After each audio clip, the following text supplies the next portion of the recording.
दानी, राजा और खजाने का चोर। ये एक और चित्र है दोस्तों।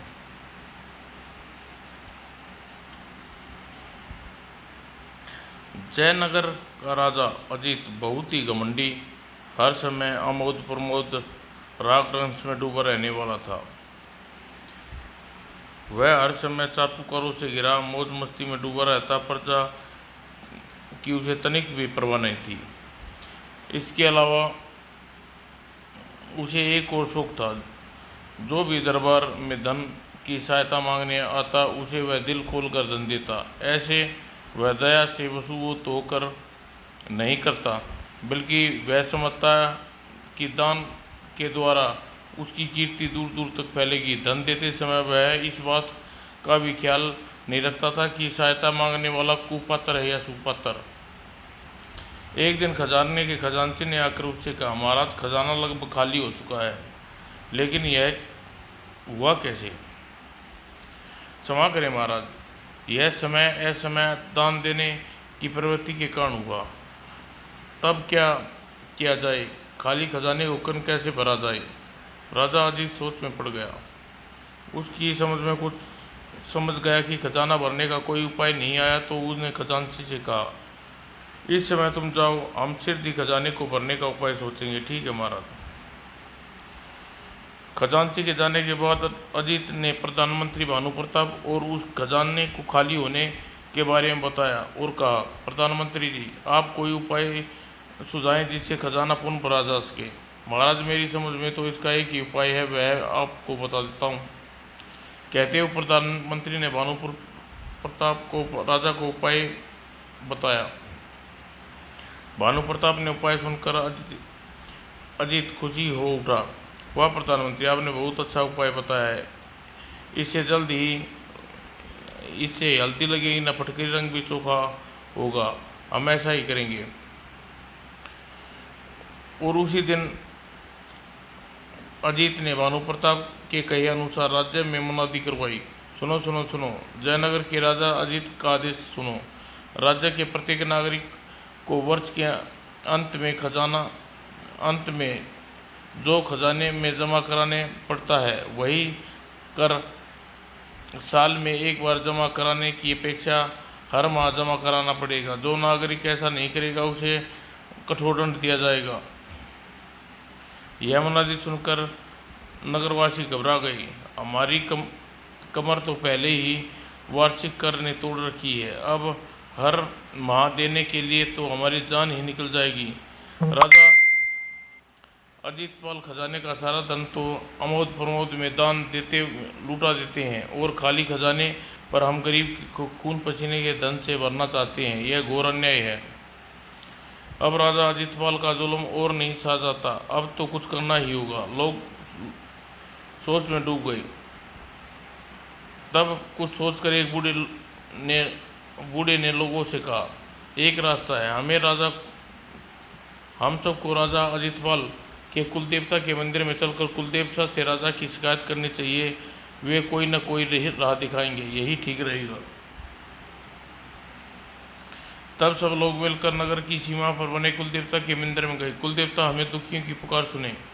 कुलदेवता, हमें दर्शन दो। कुलदेवता, आज हम तुमसे अपना दुखड़ा सुनाने आए बिना यहाँ से नहीं जाएंगे। अगले ही पल मंदिर में अलौकिक प्रकाश फैल गया और उनके साक्षात कुलदेवता प्रकट हुए। जयनगर के वासियों, ऐसा तुम पर क्या दुख आन पड़ा जो स्वयं हमारी शरण में आए हो? कुलदेवता, आपके कुल के राजा अजीत ने हम पर दिन प्रतिदिन अत्याचार बढ़ते जा रहे हैं। उनके अत्याचारों से घबरा कर आज हम आपकी शरण में आए हैं। हमारी रक्षा करें कुलदेवता। तब जयनगर के निवासियों ने अपना दुखड़ा विस्तार से कुलदेवता को बताया। लोगों की सारी बात जानकर कुलदेवता ठंडी सांस खींचते हुए कहा, हम बहुत दिन से देख रहे हैं, राजा अजीतपाल कर्तव्य से विमुख होते जा रहे हैं। इसलिए अब समय आ गया है कि उन्हें सबक सिखाना चाहिए। आप लोग निश्चिंत होकर अब जाओ, हम शीघ्र ही राजा अजीतपाल को सुधारने की कोशिश करेंगे।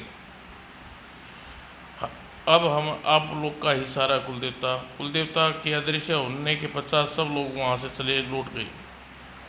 इस घटना के तीसरे दिन राजा अजितपाल अकेला आखेट खेलने जयनगर वापस लौट रहा था तो कुलदेवता एक ऋषि का रूप धारण करके उनके सामने प्रकट हुए।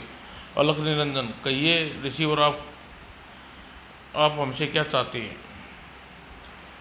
राजा की जय हो। हमारा नाम सुदर्शनी ऋषि है। हमने सुना है कि आप दानवीर कर्ण की तरह दानी हैं। आपकी कीर्ति सुनकर हम आपके पास आया हूँ। ऋषि, और आपने सही सुना है। संसार में इस समय जैसा दानी कोई और दूसरा नहीं है। राजन, भगवान आपका भला करे। आज आप मुझे भी कुछ देते जाइए। ऋषिवर, इस समय तो मैं आखेट करने अपने राज्य से वापस लौट रहा हूँ। इस समय तो मेरे पास आपको देने के लिए कुछ भी नहीं है। आप मेरे साथ मेरे महल में चलिए। वहाँ चलकर आप कुछ देर आराम करना, तब आप वहाँ जो मांगेंगे आपको दूंगा। नहीं राजन, साधु फकीर तो मनमोजी होते हैं, उनका भला क्या ठिकाना।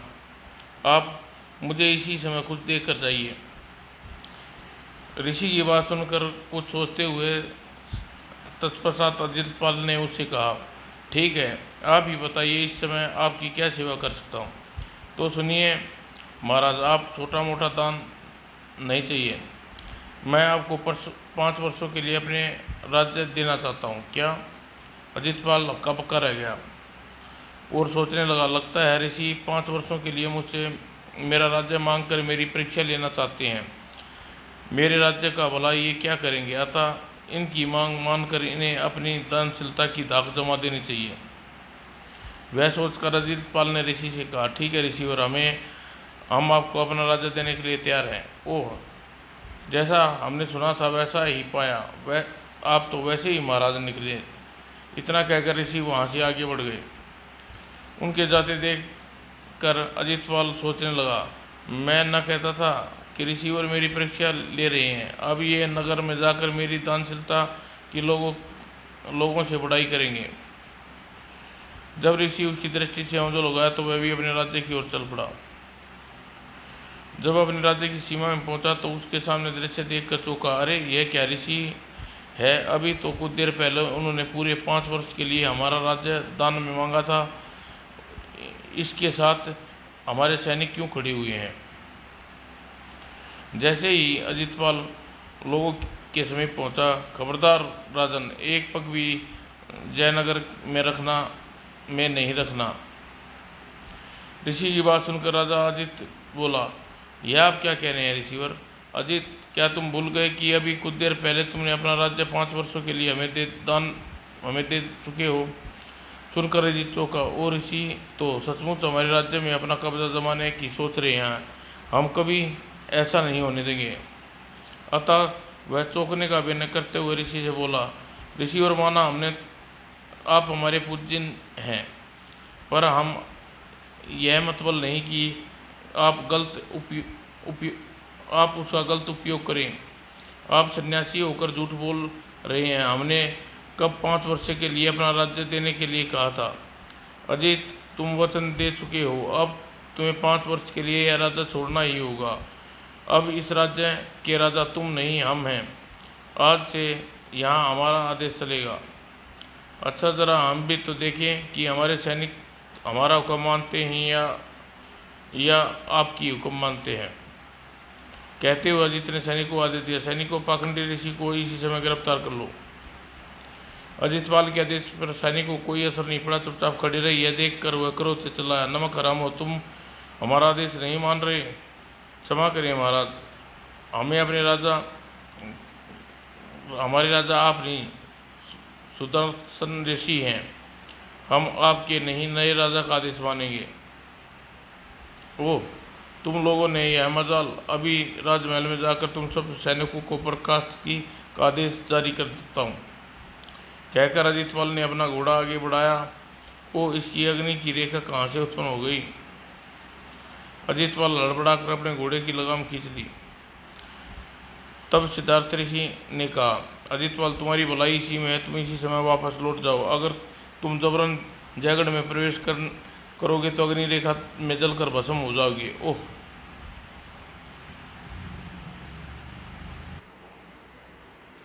घबराओ मत अजित, यह राज्य तुम्हारा है और तुम्हारा ही रहेगा। हमने केवल 5 वर्ष के लिए तुमसे यह राज्य लिया है। 5 वर्ष बाद हम तुम्हारा राज्य तुम्हें सौंप देंगे। अजित ने सोचा, अब तो 5 वर्षों के लिए राजनगर छोड़ने के अलावा हमारे सामने कोई रास्ता नहीं है। यह सोचने उसने सुदर्शन ऋषि से कहा, ठीक है ऋषिवर, 5 वर्ष के लिए राजनगर का राज आपको सौंपता हूँ, लेकिन मुझे एक बार तो राजनगर के राजमहल में जाने का मौका दीजिए। राजमहल में तुम क्यों जाना चाहते हो?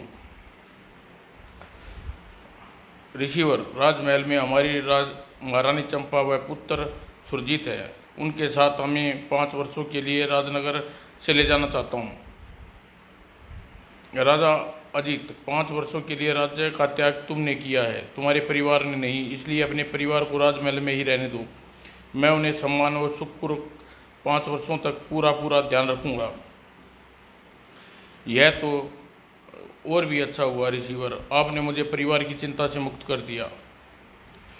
सुदर्शन ऋषि से इतना कहकर अजित ने निराशा मन से सिर झुकाकर वहां से चल दिया। कुछ ही दूर चला था उसका घोड़ा जोर से हिलने आया। ही अरे अगले ही चल। घोड़े ने उसे उतार कर पृथ्वी पर पटक दिया। तत्पश्चात अजित भूमि पर पड़ा छोड़कर घोड़ा वहां से तोड़ पड़ा। ओह, बुरे वक्त में हमारा प्यारा घोड़ा भी हमारा साथ छोड़ गया। अब आगे का सफर हमें पैदल तय करना होगा। सोचकर अजित ने पृथ्वी से उठा और वस्त्र झाड़कर आगे की ओर चल पड़ा। चलते चलते रास्ते में एक कुआं दिखा। बड़ा ही सुंदर स्थान है, पानी पीकर थोड़ी देर रुक कर विश्राम कर लूं। पहले अजित पल कुएं से पानी खींचकर प्यास बुझाई, फिर आराम करने के लिए एक पेड़ के नीचे लेट गया। पेड़ के नीचे लेटे उसे आंखें मूंदी ही थी कि भू। अरे, यह आवाज सुनकर वह चौंक कर उठ बैठा। लगता है कहीं कोई स्त्री रो रही है, लेकिन इस वीराने में भला किसी स्त्री का क्या काम? उसने चारों ओर दृष्टि दौड़ाई। एक और देख कर वह चौंक पड़ा। ओह, यह युवती रो रही है, मुझे इसके पास जाकर इसके रोदन का कारण पूछना चाहिए। वह युवती के पास पूछा, कौन हो तुम और ये वीराने में बैठी क्यों रो रही हो? बू। उसकी आवाज़ सुनकर उस स्त्री ने रोना बंद कर दिया और धीरे धीरे सिसकने लगी। अजित पाल के पूछने पर स्त्री ने बताया, मैं हरिपुर राज्य की राजकुमारी हरितमा हूँ। शत्रु ने हमारे राज्य पर अचानक आक्रमण कर दिया। युद्ध में मेरे पिताजी और भाई मारे गए। माँ पहले ही मर चुकी थी।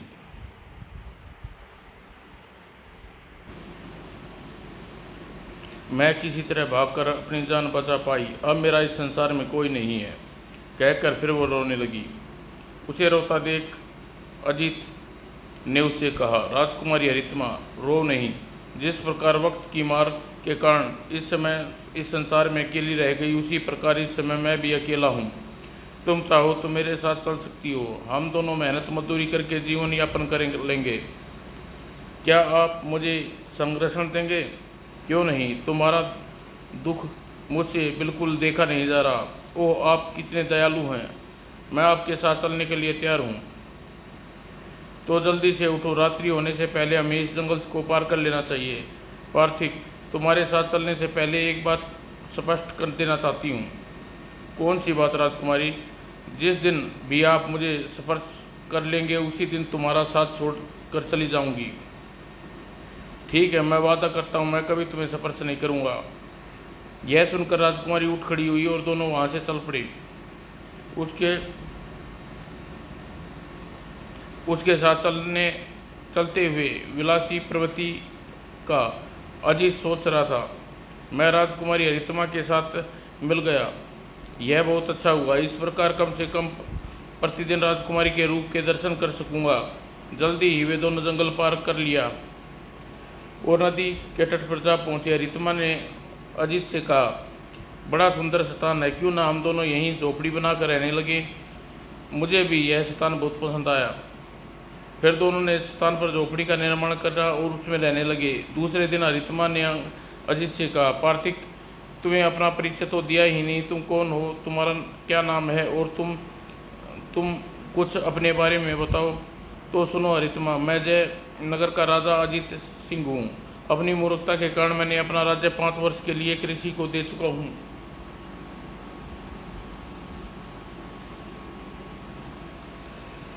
अजित कहते हुए अजित ने हरितमा को पूरा परिचय दिया। उसके उसके बारे में जानकर हरितमा ने आंचल में बंधी हुई एक स्वर्ण मुद्रा निकाली और अजित की ओर बढ़ाती हुई बोली, अजित, अब मैं राजकुमारी हूँ, न राजकुमारी हूँ न तुम राजा हो। मेरे पास ये एक स्वर्ण मुद्रा है, इसे तुम कोई रोजगार करने का प्रयत्न करो ताकि हम दोनों की जीविका चल सके। इस मुद्रा से भला मैं क्या रोजगार करूँगा हरितमा? उसके बारे में तो मैं तुम्हें क्या बताऊं अजीत। इस नदी के पास वाले जंगल में लकड़ियां बहुत मशहूर हैं, बाजार में महंगे दामों में बिकती हैं। तुम एक मुद्रा से बढ़िया सी कुल्हाड़ी खरीद लाओ और जंगल में लकड़ियां काट कर नगर में बेचने का कार्य प्रारंभ कर दो। इस कार्य में तुम्हारे बहुत सारा धन प्राप्त होगा। ठीक है हरितमा, पेट पालने के लिए कुछ न कुछ करना होगा। और उस दिन स्वर्ण मुद्रा बेचकर एक कुल्हाड़ी खरीद ली। कभी सपने में भी नहीं सोचा था जीवन के इस निश्चित कार्य भी करना पड़ेगा। और अजित प्रतिदिन लकड़ियां काटने जंगल जाता, अच्छी अच्छी लकड़ियां काट कर उसका गट्ठर बनाता और जाकर उन लकड़ियों को नगर में बेचाता। मैं इन लकड़ियों के 10 आने दूंगा। ठीक है भाई, तुम 10 आने ही दे दो। इस प्रकार मेहनत मजदूरी करके अजित अपना और हरितमा का पेट पालने लगा। दिन भर कठिन परिश्रम करने के बाद अजित रात को झोपड़ी के बाहर लेटता तो सोचता, वो कैसा वीराने में पड़ा हूँ। जयनगर के राजमहल में होता तो इसमें विभिन्न प्रकार के अमोद प्रमोद में डूबा हुआ होता। जब वह हरितमा को देखता और सोचता, कैसा दुर्भाग्य है, मेरा इतनी सुंदर युवती पास रहते हुए भी इसे स्पर्श नहीं कर सकता। अगर मैं इसे स्पर्श करूंगा तो यह मुझे छोड़कर चली जाएगी। इस प्रकार उन दोनों को रहते हुए 4 वर्ष व्यतीत हो गए। इस बीच परिश्रम करके अजित ने काफ़ी धन जमा कर लिया और रात्रि में जब वह झोपड़ी में के बाहर लेटा हुआ था, हरितमा अब दूर नहीं रहा जाता। मुझे उसके साथ विवाह कर लेना चाहिए। मैं इसी समय हरितमा के पास जाकर अपने प्रेम से अभिव्यक्त करवाना चाहिए। यह सोचकर वह झोपड़ी में पहुंचा। हरितमा कैसी सुखद नींद सोई हुई है, इसे क्या पता इस समय मेरी मनोदशा कैसी विचित्र हो रही है। हरितमा के पास पहुंचकर धीरे से पुकारा, हरितमा हरितमा। अजित की पुकार सुनकर सोई हुई हरितमा तत्काल आंखें खोल दी। अजित को अपने सामने देखकर चौंक उठी।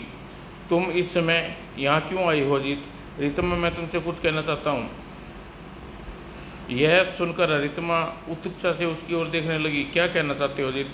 हरितमा, न जाने अब मैं तुमसे प्यार करने लगा हूँ और तुमसे विवाह करना चाहता हूँ। अजित, तुमने मुझसे इस प्रकार की बातें नहीं करनी चाहिए। हरितमा, मैंने आज तक बहुत सब्र किया है, अब मुझसे सब्र न हो सकेगा। हरितमा पर मानो बिजली का झटका लगा। वह तड़प कर उठ खड़ी हुई और एक झटके में अजित की कलाई चुरा ली। अजित, मुझे स्पर्श करके तुमने अपना वचन तोड़ा है। मैं तुम्हारे पास एक पल भी नहीं रहूंगी। क्या कह रही हो हरितमा? तुम मुझे छोड़कर कहाँ जाओगी? मेरे सिवा तुम्हें कौन आश्रय देगा? अजित, तुम्हें मुझे क्या समझ रहा है? क्या मैं तुम्हारी पत्नी हूँ? एक पत्नी के होते हुए तुम दूसरी स्त्री पर बुरी नजर डाल रहे हो। शर्म आनी चाहिए तुम्हें। यह सुनकर अजित चौंका। अजित, ओह, हरितमा को कैसे जानती है कि मैं विवाहित हूँ? उसने हरितमा की ओर देखा। हरितमा, सच सच बताओ, तुम कौन हो? तो सुनो अजित, मैं कोई राजकुमारी नहीं, स्त्री के वेश में तुम्हारा धर्म हूँ। आज तक तुमने मुझे कम से कम अपने धर्म को तो नहीं छोड़ा था, लेकिन आज तुम मुझे बुरी नज़र डालकर तुमने अपने धर्म का भी परित्याग कर दिया है। आज मैं तुम्हें छोड़कर जा रही हूँ। हरितमा की बात सुनकर अजित चौंका।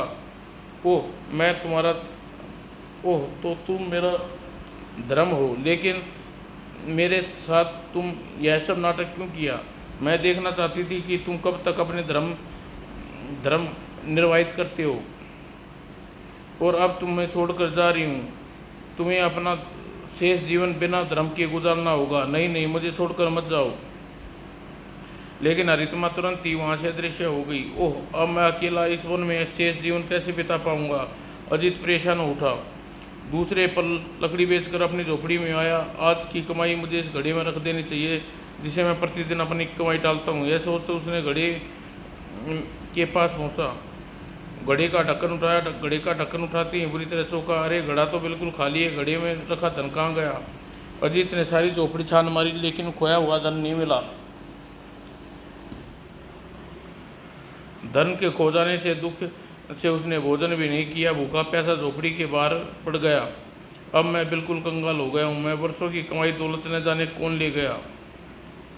इस प्रकार सोच विचार करके नवरात्रि के पैर आंख लग गई। उसी सोए हुए अभी कुछ ही देर हुई थी कि चोर भागते हुए वहाँ आए। ओह, राजा के सिपाही हमारा पीछा कर रहे हैं, अब क्या करें? यदि खजाने का लूट का माल सिपाहियों को हमारे पास मिल गया तो हमारी खैर नहीं। लूटे हुए धन के बोझ से मुझसे अब बिल्कुल भी नहीं दौड़ा जा रहा। लूटा हुआ सारा खजाना तो हमारे जी का जंजाल बन गया। अगर यह खजाना हमारे पास रहा तो सिर ही पकड़ जाएंगे। तभी उन चोर की दृष्टि अजीत पर पड़ी। भाई, खजाने का लूटा हुआ धन क्यों न सोए हुए आदमी के पास छोड़कर इस प्रकार हमारे पकड़े जाने का भय भी समाप्त हो जाएगा। तुम ठीक कह रहे हो, हमें यही करना चाहिए। तब लूटी हुई धन के बोरे सोए हुए अजीत के सिराने रख कर चोर भाग गई। कुछ देर बाद सैनिक वहां पहुंचे। ओ, लूटा हुआ धन के बोरे इस आदमी के सिराने रखे, यहाँ लगता है यही चोर है। एक सिपाही ने आगे बढ़कर अजीत को ठोकर मारी। ये जल्दी उठ। ठोकर खाकर दे हड़बड़ा कर बैठ गया। कौन हो तुम लोग? लेकिन मेरा क्या अपराध है? हमारे बारे में तो अभी पता चल जाएगा जब हम तुम राजा के सामने पेश करूंगी। खजाने को लूट कर हमसे अपना अपराध पूछता है। सिपाही उसे पकड़कर जबरदस्ती घसीटते हुए अपने साथ ले गए। बैठे बैठाए क्या मुसीबत गले पड़ गई। सिपाही उसे ले जाकर कारागार में बंद कर दिया। एक सिपाही ने उससे कहा, कल सवेरे हमारे महाराज हीरा सिंह के सामने पेश किया जाएगा, तब तक तुम्हारे यहीं रहना है। उसे वहां छोड़कर सिपाही वहां से चले गए। दूसरे दिन हीरापुर के राजा हीरा सिंह के सामने पेश किया गया। तो तुमने कल रात हमारे खजाने में चोरी की? नहीं महाराज, मैं बेकसूर हूँ। व्यर्थ में चोरी का इल्जाम में पकड़ कर लाया है, लेकिन चोरी का माल तुम्हारे सिराने बरामद हुआ है, उसके बारे में तुम क्या कहना चाहते हो? अजीतपाल उसकी बात का जवाब नहीं दिया गया। वह सिर झुकाकर खड़ा हो गया। तब हीरा सिंह ने उससे कहा, तुम अपनी सफाई में कोई सबूत पेश नहीं कर पाया, इसलिए तुम्हें अपराधी घोषित करते हैं, आजीवन कारावास की सजा देते हैं। उसी दिन अजीतपाल कारागार की कैदियों का जीवन व्यतीत करने लगा। धीरे धीरे अजीतपाल को कारागार के जीवन व्यतीत करते 8 माह व्यतीत हो गए। रात को जब थका कर कारागार के कक्ष में लौटता, 5 वर्ष तो व्यतीत होने में केवल 2 माह बाकी हैं। इस कैद से निकल नहीं पाऊंगा। मेरा शेष जीवन इसी तरह कारागार में गुजरेगा। जब एक रात वह इसी प्रकार दुखी होकर अपने कक्ष में सोया हुआ था, शंकर भगवान ने सपन में दर्शन दिए। राजा अजीतपाल, पूर्व जन्म में तू बहुत पुण्यात्मा था। उन्हीं पुण्यों के प्रभाव से तू राजा हीरा सिंह की कैद से छूट जाएगा।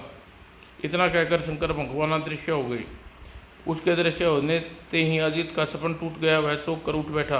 क्या मेरा सपन देखा सच होगा? इसी दूसरी ओर रात को भगवान राजा हरि सिंह को सपन में दर्शन दिए। राजा अजीत सिंह निर्दोष है। वह जयनगर क्या राजा है, उसे व्यर्थ में कैद में डालकर तूने अच्छा नहीं किया। कल सुबह होते ही उसे छोड़ दे, वरना तेरे राज्य को तहस नहस कर दूंगा। जो आज्ञा भगवान, मैं ऐसा ही करूंगा। अगले दिन हीरा सिंह स्वयं कारागार में अजीत के पास गया।